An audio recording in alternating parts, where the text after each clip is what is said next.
मिर्जापुर नामक एक शांत और छोटे से गांव में श्याम और आरती नाम के दो भाई बहन निवास करते थे। कुछ साल पहले आई एक भीषण महामारी ने उनके माता पिता को उनसे छीन लिया था।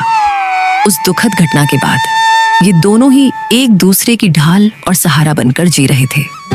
एक सुनहरी दोपहर आरती अपने ही ख्यालों में खोई हुई खेतों से घर की तरफ लौट रही थी। उसके चेहरे पर वही पुरानी मासूमियत और निश्चल मुस्कान थी।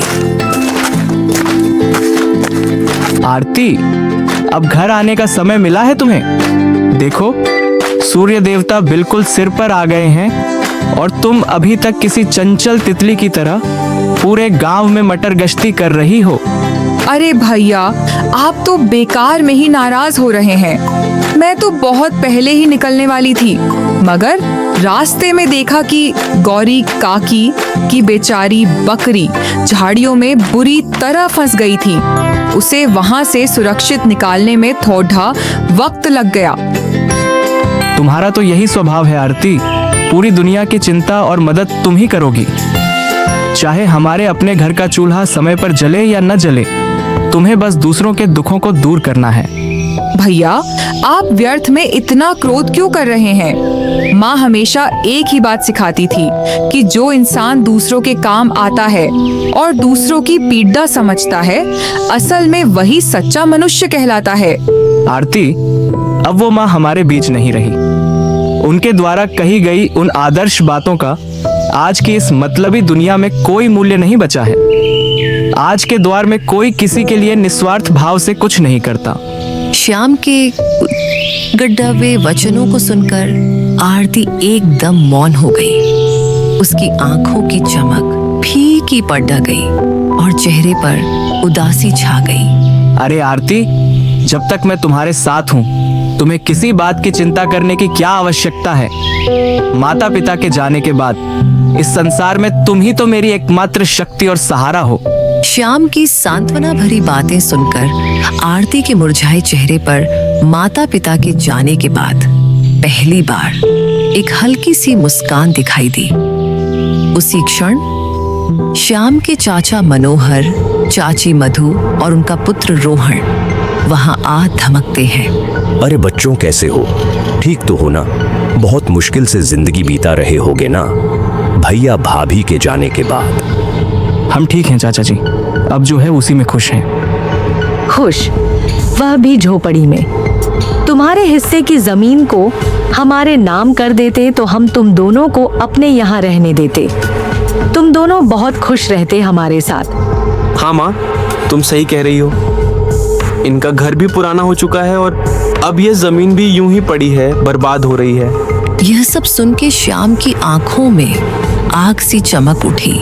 हमें किसी की जरूरत नहीं। बाबूजी की जमीन हमारी माँ और बाबूजी की आखिरी निशानी है। उसे हम यूं ही नहीं छोड़ेंगे।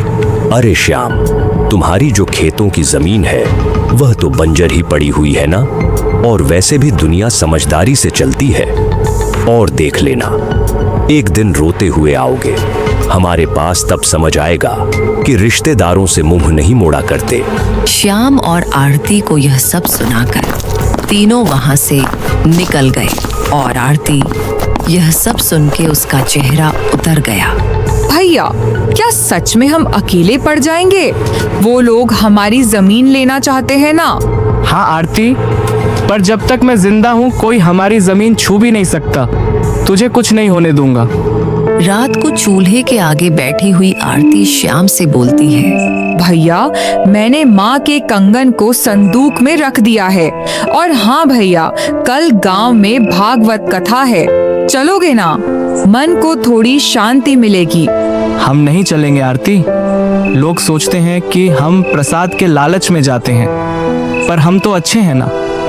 हमने कभी किसी की मदद नहीं ली है। हमें डरकर नहीं डटकर जीना चाहिए। भगवान तो सब में है। तुम यही भगवान को पूजना और मंदिर भी जाना, लेकिन वहां जाने की जरूरत नहीं। यह सब बात करके दोनों एक साथ बैठकर रात का खाना खा के सोने जाते हैं। अगली सुबह दोनों अपने जमीन को देखने जाते हैं। जिसमें दोनों ने मेहनत करके थोड़ी सी सब्जियां उगाई थी। अच्छा हुआ कि माँ बाबूजी के जाने के बाद हमने यह जमीन बेचा नहीं। अभी देखो, हमने मेहनत करके कितनी सारी सब्जियां उगाई है। अब हम किसी व्यापारी को यह बेच के थोड़े पैसे कमा सकते हैं। हाँ, तू ठीक बोल रही है। इसे बेच के कुछ दिन का तो गुजारा हो जाएगा, लेकिन क्या भैया? इसे बेच के हम कुछ दिन ही गुजारा कर पाएंगे, लेकिन उसके बाद क्या? अरे आप मायूस मत हो भैया, मुझे सिलाई बुनाई का काम आता है। मैं वो करके घर खर्चे निकालूंगी। आप बस घर संभालना। कोई जरूरत नहीं तुझे ये सब करने की। तू क्या मुझे बेकार समझती है? तू घर पर ही रहना, मैं लोगों के घर काम करने जाऊंगा और मुझे बांस की चीजें बनाना भी आती है, जो बाबूजी ने सिखाया था। यह करके मैं घर का गुजारा निकाल लूंगा। यह सब बात करके दोनों कुछ समय अपने खेत में व्यतीत करने के बाद घर आते हैं और अपने अपने काम में लग जाते हैं। रात को जब दोनों सोने जाते हैं, तब दोनों अपने मुश्किल भरी जीवन के बारे में एक दूसरे से बात करने लगते हैं। भैया, माँ बाबूजी के बिना यह रातें और भी डरावनी लगती हैं। सब कुछ खाली लगता है ना भैया। हाँ आरती, पर अब हम माँ बाबूजी दोनों की जिम्मेदारी निभा रहे हैं। हमें हार नहीं माननी। ये जमीन, ये घर, सब कुछ उनका दिया हुआ है। हमें इसे बचाना है किसी भी कीमत पर। यही सब तो माँ बाबूजी की यादें हैं। श्याम बहुत ही हिम्मती था। वह तो किसी से भी मदद नहीं लेना चाहता, लेकिन उसे अपनी बहन को लेकर बहुत चिंता होती थी। अगले दिन जब दोनों अपने खेत पर पहुंचे, तो देखा कि उनकी जमीन के बीच एक खूंटी गड़ी हुई थी। भैया, ये जमीन के बीचों बीच खूंटी कौन गाड़ गया? यह तो कल यहाँ नहीं थी और ना ही हमने इसे गाड़ी है। जरूर इसे कोई यहाँ गाड़ गया है। ये जरूर हमारे चाचा चाची का काम होगा, लेकिन ये काम बिना किसी सरकारी आदमी के नहीं होता। इसका मतलब हमारे खेत को यह लोग बांटने की साजिश चला रहे हैं। उसी वक्त दूर से मनोहर आता दिखा और उसके साथ मधु और उनका बेटा रोहन भी था। तीनों के चेहरे पर अजीब सी मुस्कान थी। अरे बच्चों, घबरा क्यों रहे हो? हम तो बस मदद करना चाहते हैं। तुम्हारे माँ बाप के जाने के बाद जमीन की देखभाल जरूरी है। तुमसे अकेले तो होगा नहीं। चाचा जी, हमें आपकी मदद की जरूरत नहीं है। यह जमीन हमारी माँ बाबूजी की निशानी है। इसे हम किसी के हवाले नहीं करेंगे। अरे बच्चों, ऐसे कैसे नहीं दोगे? यह जमीन तो तुम्हारी और रोहन के दादाजी ने अपने दोनों बेटों को बराबर हिस्सा करके दिया था। लेकिन शायद तुम्हारे पिता अपने आखिरी दिनों में तुमसे यह बात बोलना भूल गए। इतने साल तो हम साथ ही खाए पिए हैं। हम तो तुम्हारे भलाई ही चाहते हैं। अब यह दुश्मनी क्यों? दुश्मनी तो तब शुरू हुई चाची, जब आपने हमें अकेले समझकर हमारी जमीन पर नजर डाली। और चाची, दुश्मनी तो आप लोग हम दोनों से निकाल रही हो। अरे आरती, इतनी गरज क्यों रही हो? छोटी हो छोटी बनकर रहो। ऐसे बड़ों के बीच मत बोलो। अरे जाओ, कैसे बड़े लोग? जिनकी सोच छोटी होती है, वे उम्र में बड़े होकर भी सम्मान के हकदार नहीं होते। आरती, तू कुछ मत बोल। और हाँ, अब अगर आप लोग हमारे खेत के पास भी आए तो अच्छा नहीं होगा। हम कमजोर दिखते हैं, पर डरते नहीं। ठीक है, हम कुछ नहीं कहेंगे, लेकिन कानून अपना काम करेगा। जब जमीन के सरकारी कागजात आएंगे तो देख लेना। जब तुम्हारे नाम नहीं निकलेंगे तो खुद समझ जाओगी कि जमीन किसकी है। इतना कहकर तीनों वहां से चले गए। श्याम और आरती कुछ देर तक खामोश खड़े रहे। भैया, क्या वो सच में कागज बदलवा सकते हैं? कुछ भी कर सकते हैं आरती। लालच में आदमी अंधा हो जाता है। हमें किसी पर भरोसा नहीं करना चाहिए। अब हमें बहुत संभाल के रहना पड़ेगा। उसी दोपहर दोनों गांव के सरपंच हरिवंश राय के पास पहुंचे। चौपाल में कुछ गांव वाले बैठे थे और वहां पहले से ही मनोहर बैठा हुआ था। सरपंच जी, हम आपके पास न्याय मांगने आए हैं। हमारे चाचा चाची जमीन हड़पना चाहते हैं और शायद पटवारी से मिलकर फर्जी कागज बनवा रहे हैं। हम अनाथ हैं। इसका मतलब ये नहीं कि हम बेबस हैं। हमें अपनी माँ बाबूजी की जमीन किसी हाल में नहीं देनी। कृपया आप हमारी मदद करें। मनोहर जी, अगर ये सच है तो ये गांव की मर्यादा के खिलाफ है। परिवार के नाम पर ठगी करना यहाँ नहीं चलेगा। सरपंच जी, यह दोनों हमें बदनाम कर रहे हैं। हम तो बस जमीन की चिंता कर रहे हैं। इन दोनों बच्चों को क्या पता, जमीन के बारे में मेरा भाई तो अब इस दुनिया में नहीं रहा। इसीलिए अब मुझे ही तो सब कुछ देखना पड़ेगा। तभी गांव का एक बुजुर्ग व्यक्ति बोलता है। हमने इन बच्चों को बचपन से देखा है। ये झूठ नहीं बोल सकते। मनोहर के मुंह में राम, बगल में छुरी, हम सब समझते हैं। इसके बारे में सरपंच ने इस बात को अगले दिन पंचायत में विस्तार से निकालने की बात की और फैसला अगले दिन देने की बात कही। दोनों की आंखों में पहली बार उम्मीद की चमक थी। रात को झोपड़ी में दोनों आपस में बात करते हुए, भैया क्या कल हमारा साथ देंगे गांव वाले? देखते हैं क्या होता है। मुझे किसी पर भी भरोसा नहीं रहा है। आखिर माँ बाबूजी के जाने के बाद मदद ही कहाँ की किसी ने हमारी। हमें बस भगवान पर भरोसा रखना होगा। माँ बाबूजी तो नहीं है, पर उनका आशीर्वाद जरूर है। आप देखना भैया, हमारे साथ कुछ बुरा नहीं होगा। रात गहरी हो चली थी। दूर कहीं उल्लू की आवाज गूंजी और हवा में कुछ सिसकियां थी और उन सिसकियों में आरती की भी सिसकियां शामिल थी। दोनों को चिंता की वजह से नींद भी नहीं आ रही थी।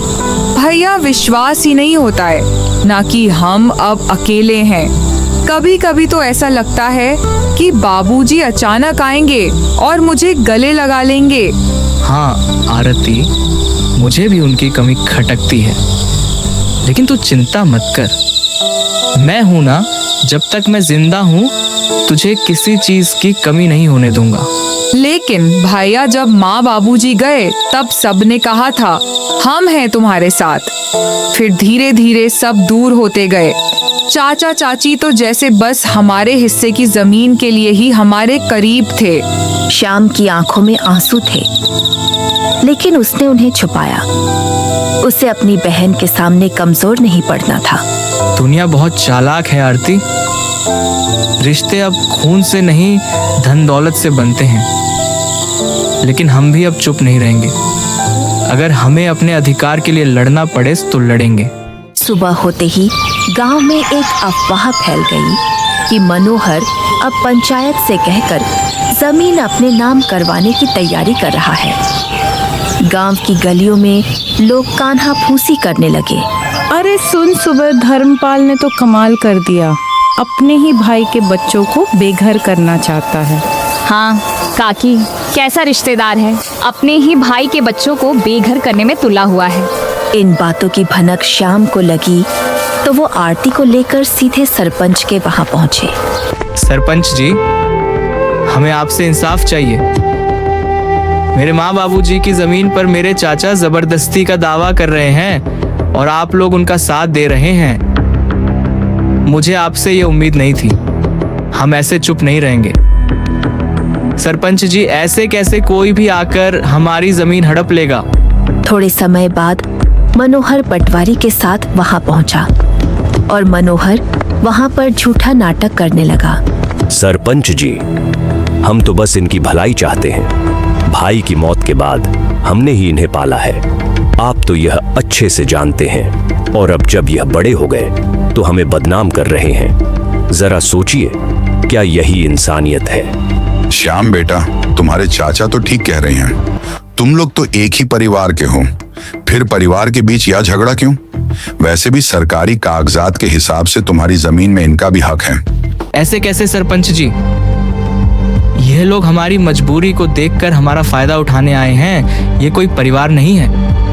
ये बस जमीन के लालच में परिवार होने का दिखावा कर रहे हैं। यह सब बात चल ही रही थी कि तभी पटवारी बोलता है, हरिश्चंद्र की जमीन कानूनी तौर पर सिर्फ उनकी नहीं है, इसमें उनका भाई मनोहर का भी हिस्सा है। ऐसे कैसे? तुम लोग तो बस कागजात के बारे में बोल रहे हो, लेकिन क्या सबूत है कि हमारी जमीन का चाचा जी भी हिस्सेदार है? हाँ श्याम बेटा, बात तो सही कह रहे हो। तुम लोग कुछ पुख्ता सबूत भी पेश करो, तब जाके मैं पंचायत बुलाकर सही फैसला ले पाऊंगा। सरपंच के मुंह से यह सुनने के बाद मनोहर थोड़ा हताश जैसे नजर आए और वहां से निकल गया। अरे पटवारी, तुम किसका इंतजार कर रहे हो? तुमको नहीं जाना उनके पीछे। कितने पैसे खिलाए थे मेरे चाचा ने? श्याम के ताने सुनकर पटवारी शर्म से वहां से निकल जाता है। श्याम बेटा, मुझे गलत मत समझना। मेरे आंखों के सामने जो आया मैंने उसे ही सच मान लिया। इस बार मैं अच्छे से जांच पड़ताल करके एक नतीजे में पहुंचूंगा। आगे से मैं मनोहर के बातों में नहीं आऊंगा, और वे लोग तुम दोनों के मजबूरी का फायदा उठाना चाहते हैं तो मैं तुम लोगों को न्याय और उन लोगों को कड़ी सजा दूंगा। सरपंच के मुंह से ये सुन के दोनों ने थोड़ी राहत की सांस ली और खुशी के साथ घर लौटे। रात होते ही दोनों फिर से चारपाई में बैठ के बात करने लगते हैं।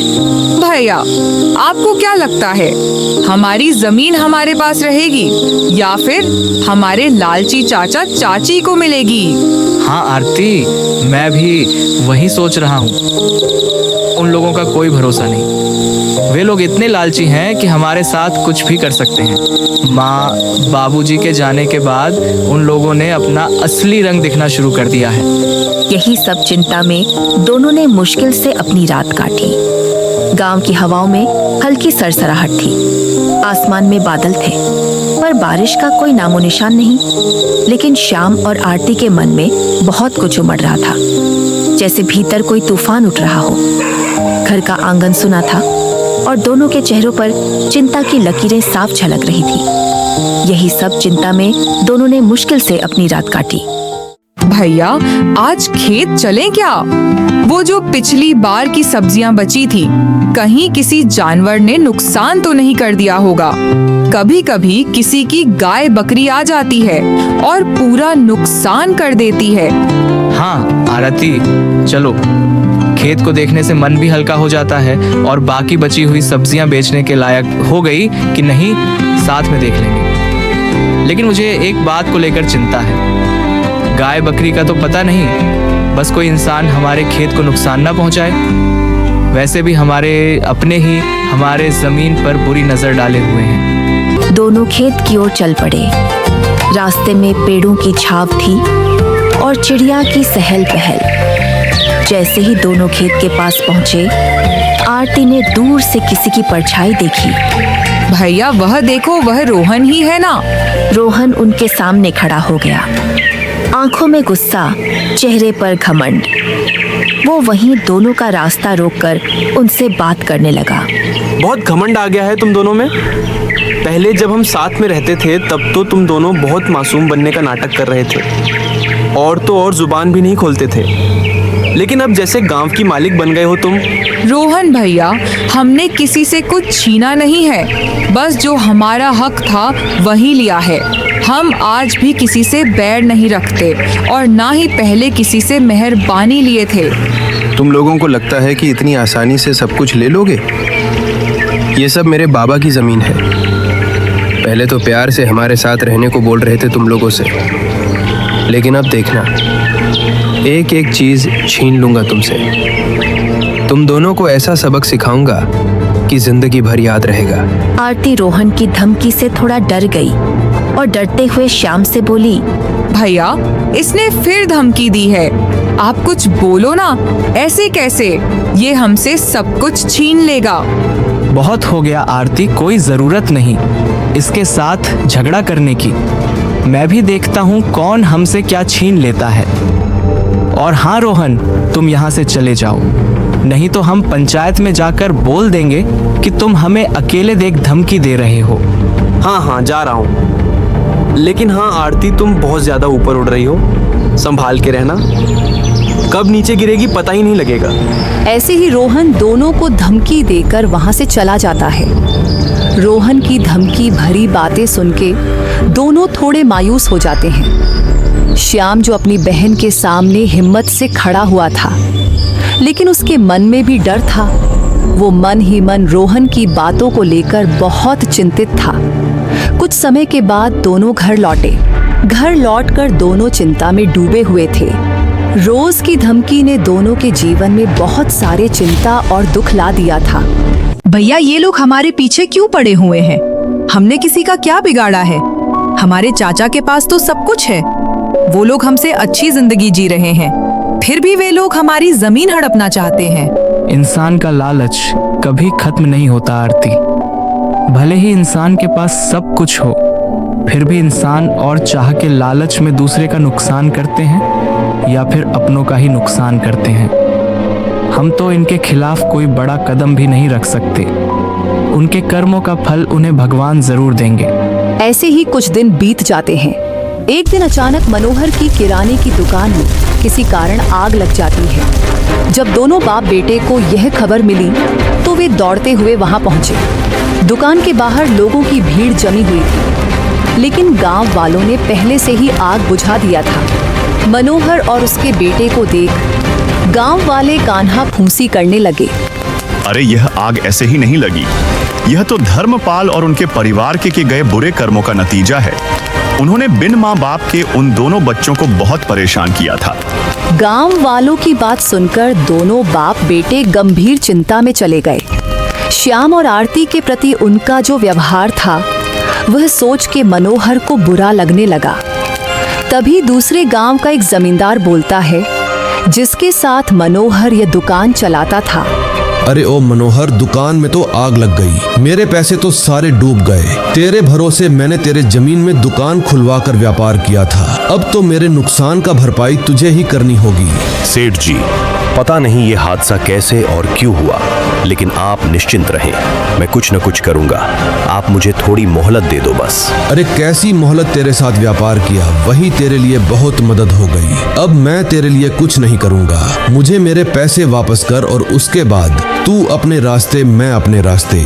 सेठ जी, आप ऐसा मत कीजिए। इस मुसीबत के घड़ी पे आप यूं मुंह मत फेरिए। मैं कुछ भी नहीं जानता, मुझे बस मेरे पैसे चाहिए। बहुत मदद कर चुका तुम लोगों की। तुम जैसे लोगों के साथ मैंने व्यापार किया, वही बहुत बड़ी बात है। फिर आप मेरे इस जमीन को ले लीजिए। इस जमीन से तो आपका थोड़ा सा कर्ज चूकता हो जाएगा ना। अगर हो जाए तो मैं आपको कल जमीन के कागजात भेज दूंगा, और बाकी के पैसे मैं नहीं दूंगा, क्योंकि आप भी मेरे इस दुकान का हिस्सेदार थे और आपने इससे मुझसे ज्यादा मुनाफा कमाया है।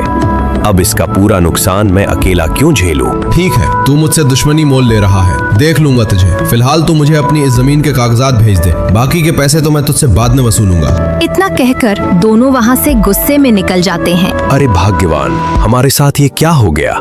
हम तो पल भर में बर्बाद हो गए। पूरा कारोबार, जमीन, सब कुछ छीन गया। अब तो बस ये घर ही बचा हुआ है।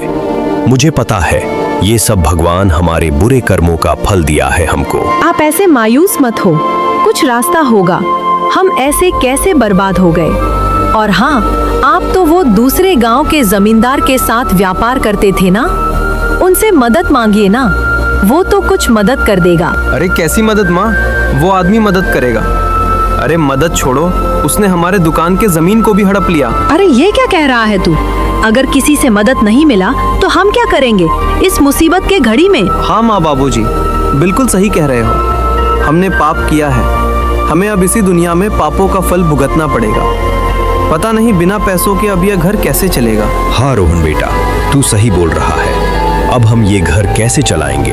हमें तो गांव में कोई मदद भी नहीं करेगा। श्याम और आरती के ऊपर की अन्याय के लिए गांव वाले भी हमसे नाराज हैं। ऐसे तो हम सड़क पर आ जाएंगे। ये सब बात करके तीनों बहुत उदास हो जाते हैं, और तभी इस उदासी भरी माहौल में मधु बोल पड़ती है। ये जी, मेरे मन में एक विचार आया है। क्यों ना हम श्याम और आरती के पास जाकर उनसे मदद मांगे और साथ में उनसे हाथ जोड़ के माफी भी मांग लेंगे। मदद? कैसी मदद माँ? वे दोनों हमारी कैसे मदद करेंगे? उनके पास तो मदद करने के लिए कुछ भी नहीं है, और ना ही वे मदद करेंगे। आखिर इतना दुख जो दिया उनको हमने। अरे क्या बोल रही हो तुम? पागल हो गई क्या? कितना परेशान किया है, उनके पास अब किस मुंह से जाऊंगा। वे तो खुद ही कितनी मुश्किल से जी रहे हैं, हमारी क्या मदद करेंगे। अरे आप लोग थोड़े शांत हो जाइए। हम उनसे पहले दिल से हाथ जोड़कर माफी मांगेंगे और उसके बाद हम उनके जमीन पर खेती करने की इजाजत मांगेंगे और खेती का जो भी मुनाफा होगा उनको भी आधा आधा कर देंगे और हमारा भी जैसे तैसे गुजारा हो जाएगा। और हाँ, मैं इस बार लालच में नहीं बोल रही हूँ, मैं बुरी परिस्थितियों के चलते बोल रही हूँ। तुम बात तो ठीक ही कर रही हो, हमें तो कोई मदद करेगा नहीं और हमें तो ज्यादा कुछ काम भी नहीं आता, बस थोड़ा खेती बाड़ी जानता हूँ मैं। और अगर वे लोग मदद के लिए मान जाएं, तो रोहन भी मेरी खेती में मदद कर देगा। ये बोल के तीनों श्याम और आरती के घर पहुँचे। अरे चाचा जी, आप लोग अब यहाँ क्या लेने आए हो? श्याम बेटा, हमारी दुकान पे आग लग गई है, हम तो पूरा बर्बाद हो गए। हाँ, मुझे पता चला आपके बारे में और मुझे इस बात का खेद है, लेकिन आप हमारे पास क्यों आए हो? क्या आपको लगता है कि आग हमने लगाया है? नहीं श्याम, तुम हमें गलत समझ रहे हो। हम तो तुम दोनों से माफी और मदद की आस ले आए हैं। मदद? कैसी मदद चाची? क्या मदद चाहिए आपको हमसे? हम तो खुद ही जैसे तैसे जी रहे हैं और आप किस हक से मदद मांग रहे हो? हम हैं ही कौन आप लोगों के? मधु ने दुखी मन से श्याम और आरती को सब कुछ बताया और यह सब बात होते समय मनोहर और रोहन शर्म से अपना सिर झुका लिया था। आरती मधु की बात सुन के बोली, हम मदद करेंगे चाची, जो हुआ सो हुआ। आखिर आप लोग हमारी चाचा चाची हैं, हम आपके साथ हैं। क्या बोल रही तू आरती? पागल हो गई है क्या? भूल गई कितना दुख दिया है इन लोगों ने हमें, और हमारे बुरे समय में ये लोग कहाँ थे? अब क्यों मदद करेंगे हम इनकी?